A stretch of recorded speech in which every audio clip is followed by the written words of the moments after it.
This beautiful expanse is Ontario's Golden Greenbelt, just miles and miles of green protected land.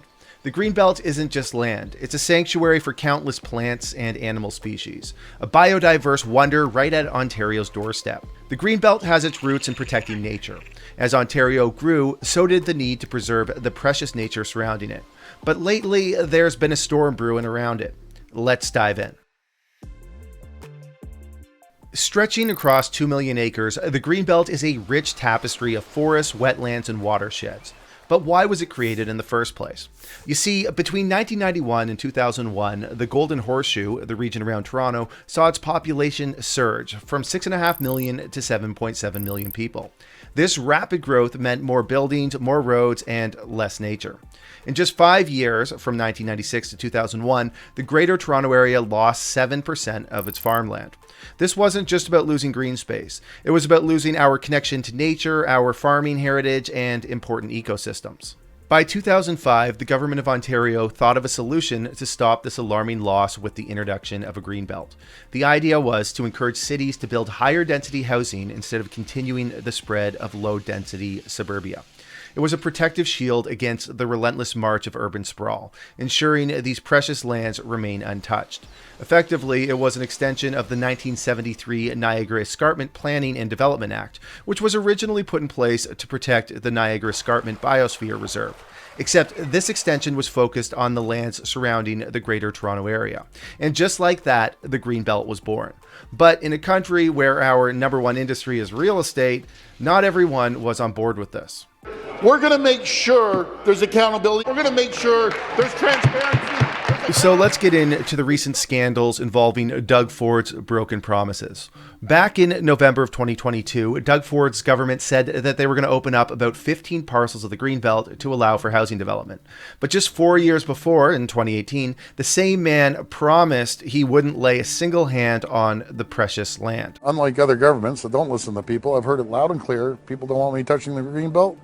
We won't touch the Greenbelt. And the funny thing is that this isn't the first time it happened. In fact, he made numerous promises over the years to assure the people that the Greenbelt is in good hands. Mr. Speaker, during the election, I said I wasn't going to touch the Greenbelt. Unlike the Liberal government that touched it 17 times, I have not touched the Greenbelt. We won't touch the Greenbelt. So why the sudden change of heart? Well, he's of course blaming it on the housing crisis and even called the Greenbelt a failed policy. The Greenbelt was a failed policy, a flawed policy from the Liberal government. But these parcels of land that they chose to open up aren't just random. They are spread apart in various pockets of prime farmland. And it just so happens that much of the land that had been open to development was owned by developers who have ties to Ford's Progressive Conservatives, which, if you're not from here, is the party that currently runs the province. It's a very complicated and complex story that has lots of question marks. That is until Ontario's Auditor General decided to shed some light on the whole scandal for us. In August, Bonnie Lisk, Ontario's Auditor General, released a widely anticipated 95-page report that shows that this whole thing isn't just about the housing crisis. Of Ontario, and I'm here to discuss our report on special... If we dig deeper, we'll see how this report debunked Ford's government's narrative on why the Greenbelt was opened for development. And as you'd guess, Ford wasn't too happy about this report. The Auditor General has to stay in her lane, and focus on... For months, we heard the government say that these parcels of land were selected by public servants and that everything was done above board. But the report tells us a very different story. Contrary to the government's narrative, the decision-making process was influenced by a senior non-elected political staffer. This individual set up a covert 6-person team, known as the Greenbelt Project Team, who were tasked to handle development suggestions. Now, the team had a number of concerns regarding the chosen parcels of land, but they were quickly brushed off. They were told to disregard essential considerations like infrastructure costs, the value of agricultural lands, and sustainability concerns. Ford, of course, not being pleased with the report, denied all of these claims. Well, actually, I'm going to totally disagree because that's not accurate. Any of these lands are right beside services. The report made it clear that decisions were based on senior staffers' whims. Yet the people of Ontario were told senior staff members of provincial parliament, including the Minister of Municipal Affairs and Housing and the Premier of the province, Doug Ford himself, were in the dark. Based on the Auditor General's findings, 92% of the Greenbelt lands opened for development are in the hands of just 2 developers. Collectively, they are set to see a jaw jaw-dropping potential property value increase of $8.3 billion, if not more. Another important thing to note from the Auditor General's report is that these chosen Greenbelt lands won't be development ready overnight. As a matter of fact, it'll be a 25-year process just to prepare the land. Yet, there's a stark contrast with the government's projections. They anticipate housing to be developed on these lands by 2025. Moreover, they've committed to reincorporating the lands back into the Greenbelt if this housing goal isn't met. I mean, why are they even insisting on building 1.5 million new homes on the Greenbelt if the Auditor General herself confirmed that the Greenbelt land isn't needed because Ontario has enough accessible land already? With such contrasting timelines and pledges, it begs the question, what's the real motive? So yeah, it's not really about the housing, is it? Or the Greenbelt, for that matter. As we often learn in politics, it's really just all about crony capitalism. And then a second report followed just 3 weeks later, and this time it was from the province's Integrity Commissioner.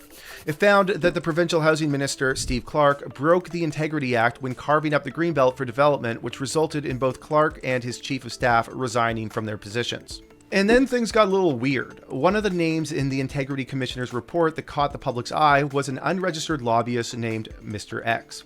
Who exactly was this mysterious X? Well, Mr. X was none other than former Clarington Mayor John Mutton. And as sources recount, Mutton was not shy about publicizing his ability to expedite development through provincial edicts. Now, let's unravel the web of this intriguing story.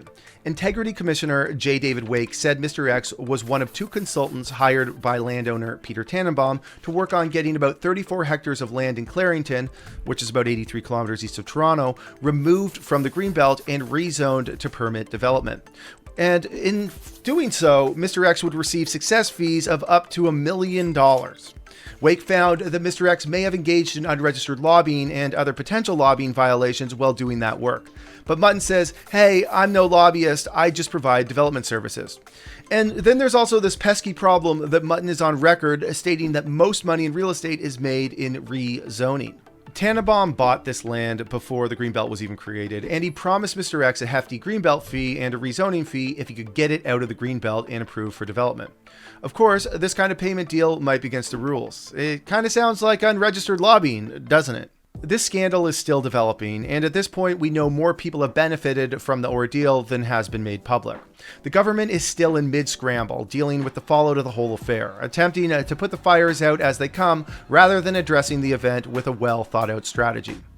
To do so, our government is the first in decades to have a real plan to build more homes. And problems keep arising. For instance, land that was removed from the Greenbelt in the Ajax area was listed for sale in mid-August. This was before the media caught on, and that attention led the developers to suggest it was in fact a search for a joint venture partner. Ford responded by putting developers on notice, and he said that they better start building soon, with shovels expected to be in the ground by 2025. And after the Mr. X story broke, Ford reacted by calling for tougher penalties for unregistered lobbyists, while working to revise legislation to ensure such lobbyists aren't able to secure success fees. We're now multiple months into the Greenbelt scandal as a whole, and new material keeps coming to light. While they don't appear to be hurting in the polls yet, the Progressive Conservatives recently voted down a proposal for a parliamentary committee to address the whole ordeal, which probably won't help their case. Calls for Ford's resignation are starting to be made public, while others call for the parcels to be reverted back to the protected Greenland amid the whole scandal. Whether it takes down Ford and his government is yet to be seen, but so far, the odds aren't looking good. All right, everybody, thank you for watching. If you could do me a big favor, please hit that like button, subscribe, and ring that notification bell. Let me know what you think in the comment section.